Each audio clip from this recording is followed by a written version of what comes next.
పూరా లోకల్. నమస్తే, welcome to Pura local. America అధ్యక్షుడు ట్రంప్ విధించిన టారిఫ్ కారణంగా బట్టలు, బ్యాగుల ధరలు భారీగా పెరిగాయని ఆ దేశానికి చెందిన ఇన్స్టాగ్రామ్ యూజర్ మెర్సిడెస్ చాండ్లర్ విమర్శించింది. టారిఫ్ విధించక ముందు వాల్మార్ట్లో బట్టల రేటు ఎంత ఉంది, టారిఫ్ తర్వాత ఎంతకు పెరిగిందన్న దానిపై షేర్ చేసిన వీడియో సోషల్ మీడియాలో వైరల్ అవుతుంది. కొన్ని గంటల్లోనే 30 లక్షల మందికి పైగా ఈ వీడియోను చూశారు. వాల్మార్ట్ స్టోర్కు వెళ్లిన చాండ్లర్ పెద్దల షర్ట్లు, పిల్లలు వేసుకునే బట్టలు, బ్యాగులను పరిశీలించారు. వాల్మార్ట్ సిబ్బంది పాత బ్యాగులను కవర్ చేస్తూ కొత్త స్టిక్కర్లు వేశారు. కొన్నింటిపై పాత ట్యాగ్లు కనిపిస్తున్నాయి.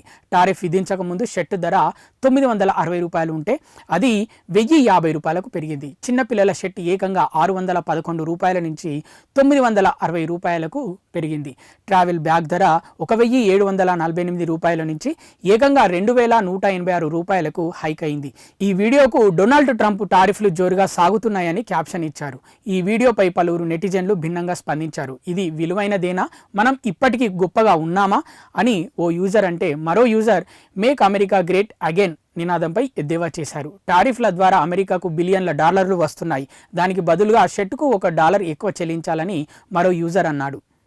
ఇవి ఇప్పటివరకు ఉన్న అప్డేట్స్. మరిన్ని అప్డేట్స్ కోసం చూస్తూనే ఉండండి పూరా local, your choice for local voice.